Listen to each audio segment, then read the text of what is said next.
President-elect Donald Trump has picked key members of his new team that will run US foreign policy for the coming 4 years, sending clues of what is going to be his approach to the Middle East. Are you filming it? I want you guys to get this. I want them to destroy every element of Hamas they can get their hands on. These people are vicious animals who did horrifying crimes. And I hope you guys post that. And what about the civilians that are being killed every day? This was Marco Rubio, the pick for Secretary of State soon after the start of the war in Gaza. He's a staunchly pro-Israel, and he's known for being a traditional interventionist who advocates for a muscular approach to foreign conflicts. This is not exactly in line with Trump's statements on wanting to avoid military interventions abroad. Such a difference has even moved Rubio to publicly criticize Trump's foreign policy. Yet, he has softened his stance in recent years to fall in line with Trump, becoming more flexible and pragmatic. But let's look at other choices. When the Bible says that God gave this land to the Jewish people, I accept that. This was Mike Huckabee. He's Trump's choice for U.S. ambassador to Israel.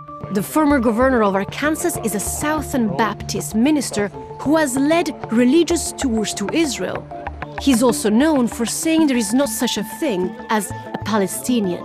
I'm building because, I may want to one day purchase a holiday home.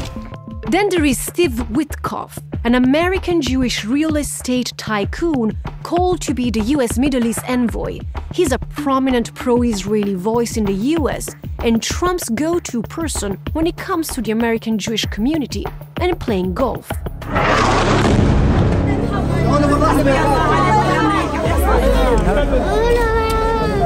When the Biden administration paused the shipment of 2,000-pound bombs to Israel in its war in Gaza, Witkoff used it as a fundraising opportunity, saying he raised hundreds of thousands of dollars for the Trump campaign from Jewish donors. Level of experience in the Middle East or diplomacy? Zero. Yet some argue that he was chosen for his direct line to Trump and his experience negotiating deals through his private sector background. Another choice was Elise Stefanik to serve as the US ambassador to the United Nations. You might remember her for her aggressive questioning of university presidents over anti-Semitism. This is why you should resign. These are unacceptable answers across the board. Or for her accusations of anti-Semitism against the UN.